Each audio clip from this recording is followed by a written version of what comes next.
اگلا سوال ہے کہ پان پراگ سگریٹ بیڑی تمباکو یہ کھانے کے تعلق سے اسلام کیا کہتا ہے؟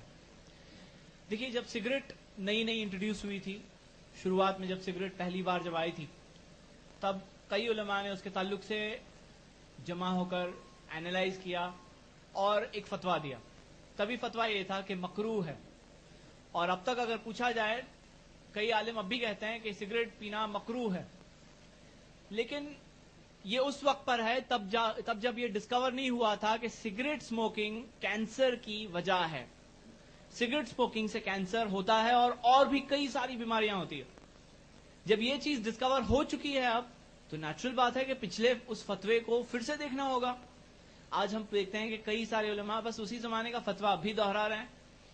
تو یہ بات غلط ہے. اگر آپ آج کی ماڈرن ڈسکوری کے روشنی میں سگریٹ یا پان یا تمباکو ان تمام چیزوں کو اگر اینالائز کریں تو پایا جاتا ہے کہ یہ ڈائریکٹ کاز آف کینسر ہے. اور اس کے اندر خاص طور سے سگریٹ کے تعلق سے آپ خود تو پر اپنے صحت کو خراب کر ہی رہے ہیں، لیکن ساتھ ساتھ میں آپ اگر اسموکنگ کرتے ہیں تو جو وہ اسموک کو انہیل کرتے ہیں، جو وہ دھوئیں کو لے رہے ہیں اندر، وہ پیسو اسموکر جنہیں کہتے ہیں، تو ان کو تو اور زیادہ نقصان ہوتا ہے. کیونکہ اسموکر کے پاس جو دھواں جاتا ہے وہ فلٹر کے ذریعے گزر کر کے جاتا ہے. اس کی تھوڑی سی نقصان تھوڑا سا کم ہو جاتا ہے، لیکن پھر بھی بہت زیادہ ہے. لیکن جو پیسو اسموکر ہے اس کو تو بغیر فلٹر کا دھواں جا رہا ہے.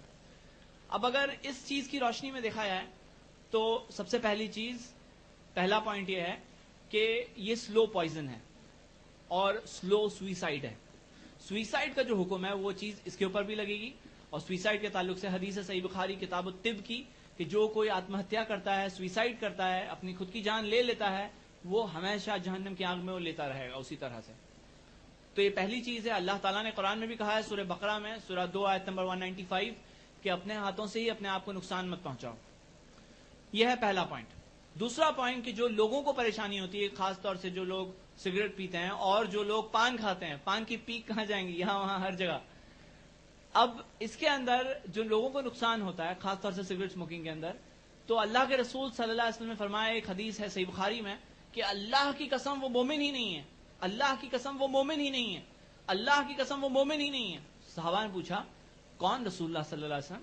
تو رسول اللہ صلی اللہ علیہ وسلم نے کہا کہ وہ جس کے عمل سے اس کا پڑوسی محفوظ نہیں ہے.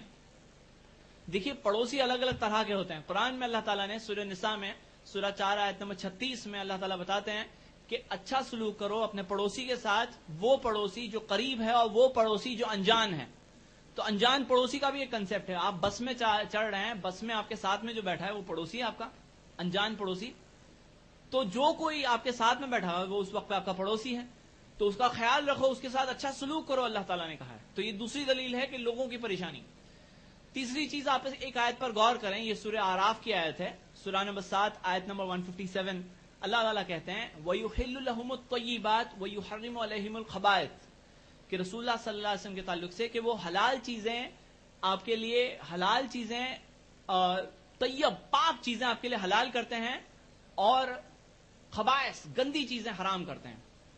اب آپ بتائیے کیا سگریٹ طیب ہے یا خبائث میں سے ہے؟ بالکل ظاہر سا سوال ہے، ظاہر سا جواب ہے، خبائث میں سے ہے. چوتھی چیز، سگریٹ کے اندر جو نکوٹائن ہے، نکوٹائن ہیبٹ فارمنگ ہوتا ہے، اور ہیبٹ فارمنگ ہونے کی وجہ سے سگریٹ اسموکنگ کی عادت بڑھتی ہی جاتی ہے. جو لوگوں کو عادت لگتی ہے اسی لیے ان کے لیے چھوڑنا اتنا مشکل ہو جاتا ہے.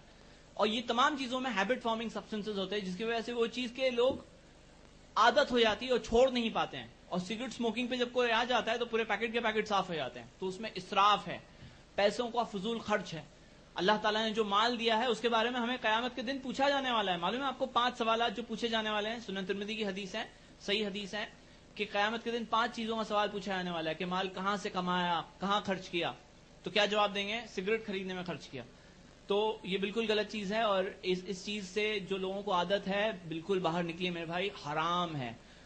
سعودی کے، گلف کے کئی علماء اور کئی محقق